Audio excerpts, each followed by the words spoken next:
Question number 20। ठीक है, question number कौन सा होगा? 20 होगा। ठीक है, क्या कह रहा है देखो,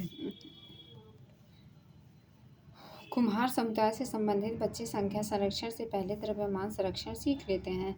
और दूसरा क्या है, तर्क कारण क्या है? अधिगम और विकास एक सामाजिक सांस्कृतिक परिप्रेक्ष्य होता है।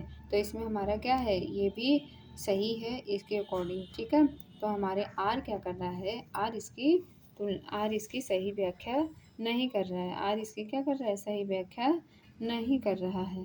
ठीक है, कैसे? ए और आर दोनों सही हैं। ठीक है, कुम्हार समुदाय से संबंधित बच्चे संख्या संरक्षण से पहले द्रव्यमान संरक्षण सीख लेते हैं, क्योंकि बच्चे अपने पैतृक व्यवसाय में पिता के साथ संलग्न रहते हैं। ये बर्तन बनाने हेतु भारी पत्थर के पहिए के घूर्णन द्रव्यमान में संग्रहित ऊर्जा का उपयोग करते हैं। इसलिए कह सकते हैं कि अधिगम और विकास एक सामाजिक सांस्कृतिक परिप्रेक्ष्य होता है। ठीक है, अब क्वेश्चन नंबर हमारा क्या है? When students learn a behavior through observation, the first step of the process is that they must. ठीक है, remember the actions of the model. प्रतिमान की क्रियाओं को याद रखना या प्रतिमान पर ध्यान केंद्रित करना। Pay attention to the model. ठीक है, तो राइट आंसर हमारा क्या होगा? Pay attention to the model. बाकी का assessment of the their rights in limitation ये नहीं है। Repeat and practice to behaviour. Repetition दोहराव अभ्यास कला है नहीं। Question number 22। Understanding the errors made by learners is important for the teacher age. अधिगमकर्ताओं द्वारा की गई त्रुटियों को समझना एक अध्यापक के लिए क्या है? महत्वपूर्ण है। क्यों महत्वपूर्ण? इसलिए होता है कि वह अधिगमकर्ताओं की चिंतन प्रक्रिया को समझ सकती है। क्या कर सकती है? समझ सकती है। ठीक है, क्वेश्चन नंबर 23। क्वेश्चन नंबर 23 में क्या है? National education policy 2020 state that learners should be. राष्ट्रीय शिक्षा नीति 2020 के अनुसार अधिगम होना चाहिए। कैसा? Contact oriented, text book centric और क्या, एक्सपेरिमेंटल, बिहेवियरिस्टिक नहीं, व्यवहारात्मक नहीं होना चाहिए। पाठ्यपुस्तक केंद्रित नहीं होना चाहिए। विषय वस्तु अभिमुख नहीं होना चाहिए। हमारा प्रयोगात्मक होना चाहिए। प्रयोगात्मक क्यों होना चाहिए? क्योंकि प्रयोग करने के बाद जो चीज़ें हमें पढ़ाई या सिखाई, मतलब हम जो सीखते हैं वो बहुत ही अस्थायी, मतलब बहुत ही टाइम तक चलता है। ठीक है, उसे हम भूलते नहीं हैं। और क्वेश्चन नंबर 24।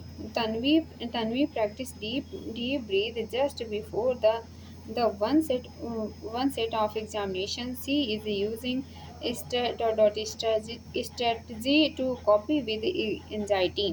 परीक्षा के शुरू होने से पहले तन्वी गहरे लंबे सांस भरती है। दुश्चिंता से निपटने के लिए वह किस तकनीक का इस्तेमाल कर रही है? Problem solving, emotion management, avoidance या डेनियल खंडन या परिहार्यता, भाव नियमन, समस्या समाधान। तो हमारा राइट आंसर होगा क्या? Emotion management. ठीक, क्या होगा? Emotion management. ठीक, परीक्षा से शुरू होने से पहले तन्वी गहरे लंबे सांस भरती है। यह किसे? एंजाइटी से निपटने के लिए वह भाव नियमन, इमोशन मैनेजमेंट की तकनीक का क्या कर रही है? इस्तेमाल कर रही है।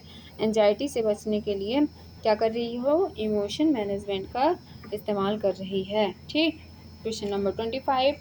During the lockdown due to COVID-19 pandemic, Rohini likes to read the storybooks her elder sister has had without any promoting from anybody. Rohini is a COVID-19 महामारी में तालाबंदी के दौरान बिना किसी को बढ़ावा दिए ही रोहिणी अपनी बड़ी बहन के पास मौजूद कहानियों की पुस्तकों को पढ़ना पसंद करती है। रोहिणी क्या कर रही है? प्रतियोगितात्मक अधिगम करता है नहीं, स्व प्रेरित अधिगम करता है। वह स्व प्रेरित क्या है? अधिगम करता है। प्रदर्शनी अभिमुखी अभी करता है नहीं, बाह्य प्रेरित अधिगम करता है नहीं। उसे मतलब अपने सेल्फ से क्या हुआ कि हमें पढ़नी चाहिए। ठीक है। Alternate conception and misconceptions hold by children represents. बच्चों द्वारा ग्रहित वैकल्पिक संकल्पनाएं और भ्रांतियां क्या दर्शाती हैं? दिखाती हैं कि किसी संप्रदाय के बारे में सहज विचार करना चाहिए। क्यों करना चाहिए? इन इनवेलिटी टू लर्न अधिगम अक्षमता गलत है। और क्या निराधार दावे ये भी गलत है। और क्या परमानेंट कॉन्सेप्शन स्टेजिनेशन अस्थायी संकलनात्मक ठहराव ये भी क्या है? गलत है। तो राइट आंसर आपका क्या होगा? बी होगा। राइट आंसर क्या होगा? बी होगा। ठीक है। तो which of the following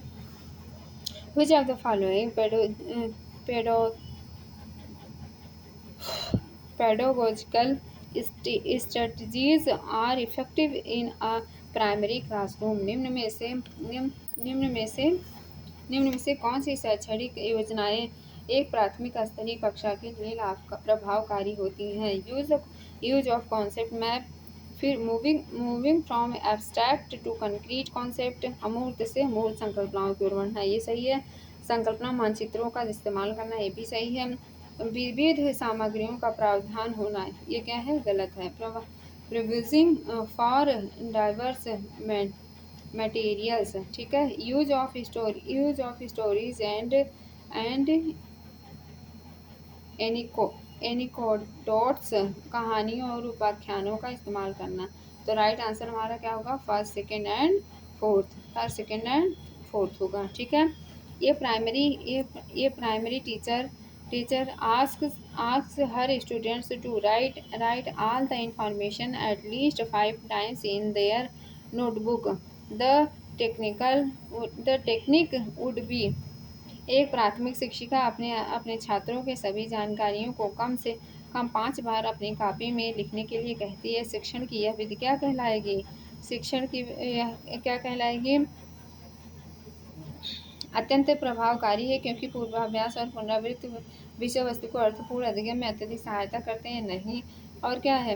प्रभावकारी है क्योंकि किसी भी जानकारी को 5 बार से कम पुनरावृत्ति करने से तत्काल भूलने की संभावना रहती है। गलत। ये भी क्या है?